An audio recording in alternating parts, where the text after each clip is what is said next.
তো বন্ধুরা রাস্তায় আসার সময় কিছু খাবার কিনে এনেছি আর হচ্ছে জুতাও কিনে এনেছি। মেনলি আমরা গেছিলাম জুতো কিনতে।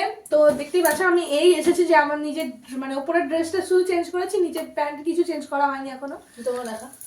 তো আমরা গেছিলাম জুতো কিনতে। তো দেখুন তিনজনের জুতো কিনেছি।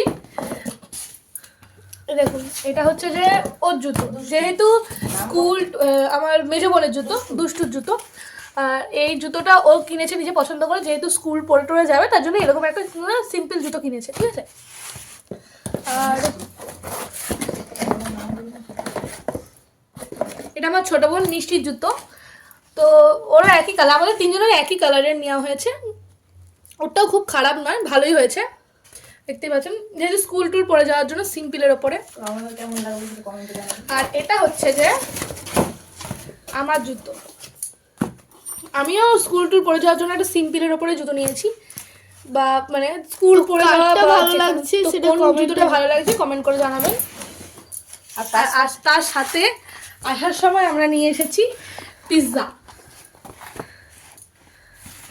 এই দেখুন, সেটা চিকেন পিৎজা। তার সাথে আমরা খেয়ে এসেছি বাইরে, আমরা মানে পেস্ট্রি খেয়ে এসেছি। ওর জন্য আমার ছোটো বোন বাড়িতে ছিল যেহেতু ওর জন্য নিয়ে এসেছি। তো আসার সময় মানে সাইকেলে গেছিলাম যেহেতু, তার জন্য এরকম অবস্থা হয়ে গেছে, পিৎজাটা পুরো ঘেঁটে গেছে, পেস্ট্রিটা পুরো ঘেঁটে গেছে। আর এটাই আছে চিকেন রোল। ঠিক আছে, ওই ব্লগটা এই যে চিকেন রোল, এটা দুটো নিয়ে এসেছি, আমরা একটা খেয়ে এসেছি। তো আর আছে সিঙ্গারা, দেখতে পাচ্ছেন গরম গরম সিঙ্গারা। তো এগুলো আসার সময় নিয়ে এসেছি, ছোটোখাটো একটা টিফিন হয়ে যাবে আর কি।